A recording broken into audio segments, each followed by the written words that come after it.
Bonsoir mes amis de la nature, mes amis de ce séjour temporel que nous passons ici, le jour de la Pentecôte, le jour van Pinksteren, là où sur l'homme debout, les apôtres debout reçoivent en symbole une flamme sur le chakra du crâne étant debout, la tête horizontale vers l'horizon, mais avec le contact direct avec l'esprit, avec le sacré.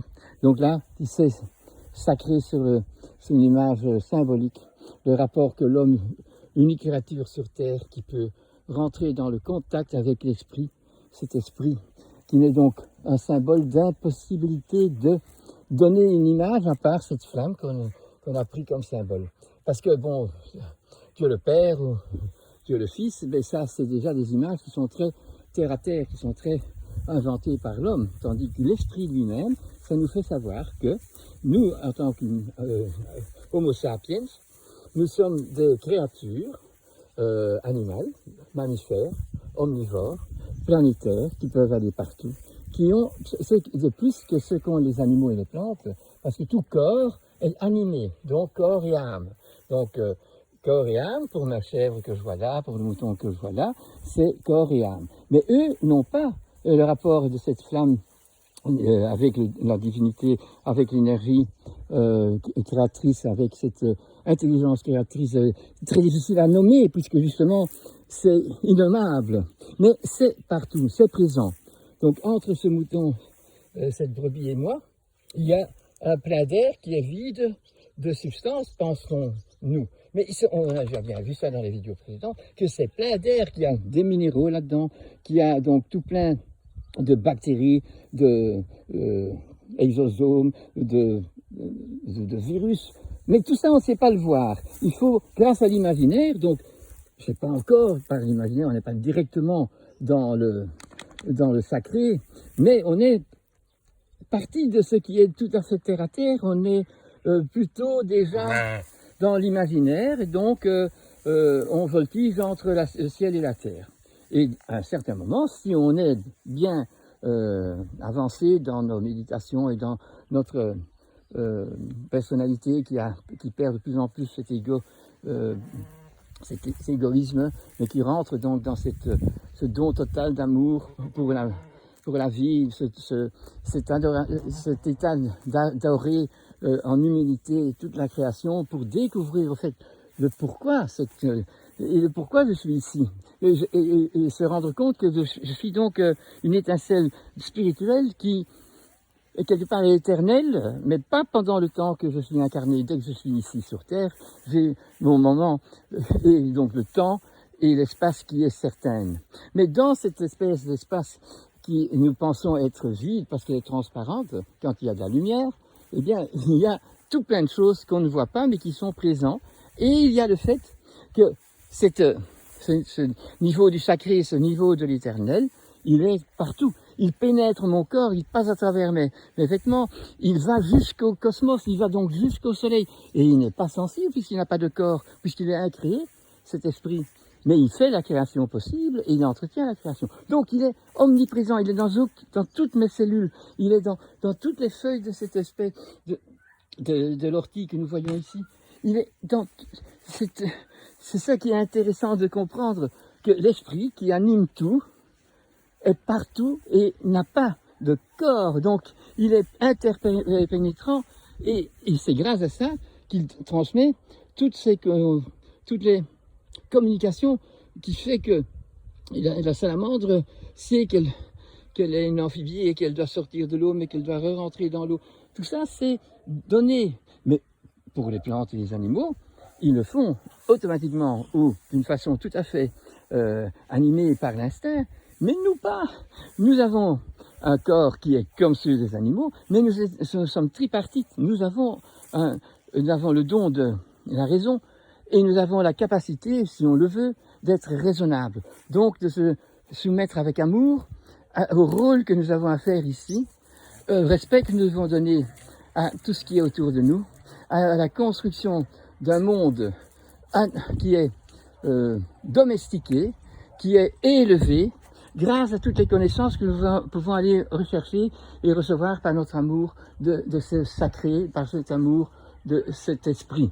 Voilà, c'est le jour qu'il fallait le faire, hein, c'était absolument nécessaire de nous remettre, poser ces questions, et c'est pour ça que je n'ai pas fait beaucoup de pure biologie, mais surtout essayer de comprendre. Et nous qui sommes homéopathes, nous avons compris alors que quand on fait des pathogénésies en partant de la substance, nous avons donc grâce à l'humain, en donnant ces substances en pathogénésie, il va exprimer donc l'attribut qui est dans la plante ou dans l'animal, ou même dans le nosode que nous avons à tester. Donc ces émanations sont sacrées, sont spirituelles, ne sont pas matérielles, mais elles ont un rapport bien net avec une substance, un animal ou une plante, une race, une espèce qui ont des valeurs communautaires et spécifiques. C'est quand même extraordinaire qu'un animal est arrivé par sa réflexion et par le fait de faire des expérimentations avec des substances sur des individus sains pour pouvoir employer leur imaginaire en ce qui concerne ce qui est plus haut, et avec le corps qui montre la verrue ou qui fait une inflammation du foie ou du rein ou du gros orteil, qui donne une verrue sur le petit orteil ou quoi. Tout ça est une expression de cet attribut limité à chaque animal, à chaque plante, à chaque nosode, à chaque minéral, mais pour l'homme, libéré de tout, il est dans la liberté. Il est grâce à la capacité d'aller d'avoir le don de la raison, d'aller dans l'imaginaire. Il peut devenir quelqu'un qui rencontre les données parce qu'il est ouvert et il laisse pénétrer en lui des inspirations. Et il peut aussi, comme il est libre, il est le libre arbitre, mais aussi libre, donc il peut être libertin, et donc ne pas s'accorder à la raison de son être, à participer à un plan divin, donc à un plan de la nature, de se voir élevé grâce à la communauté humaine, à cette humanité qui est en accord avec la création, en accord. Et donc, si on n'est pas en accord, on a le libre droit de le faire, mais alors on va décomposer la beauté, au lieu de recevoir de la nature, une récompense de la beauté, de la santé et de l'immunité, et nous allons avoir un monde stérile, un monde technologique, un monde qui n'est ni tellurien et qui n'est ni céleste, et qui nous emmène vers des rêves qui ne sont pas des rêves, des facilités, puisque je ne dois pas connaître la carte géographique et mon GPS me le fait, et tout se fait donc à distance. Je peux faire enclencher mon chauffage, je ne dois pas être présent. Donc c'est toutes ces erreurs d'action que nous pouvons faire maintenant avec toutes les inventions que nous avons faites qui seraient très bien pour aller sur la Lune, mais aller sur la Lune et aller voir comment ça se passe là, tout en haut chez Mars, est peut-être quelque chose qui n'est pas humble et qui n'est pas sympathique avec la nature et avec notre propre état de santé. Donc, il y a de quoi bien réfléchir.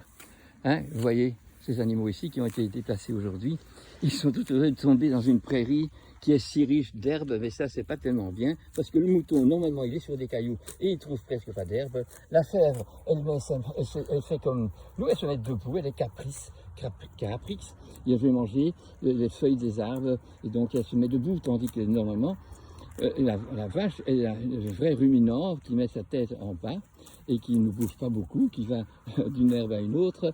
Le mouton, il bouge beaucoup, mais pour trouver quelques herbes par-ci, par-là. Et la chèvre, elle est debout, en essayant de manger toutes les belles feuilles qui poussent aux arbres. Les raccords sont toujours là, ça c'est la nature.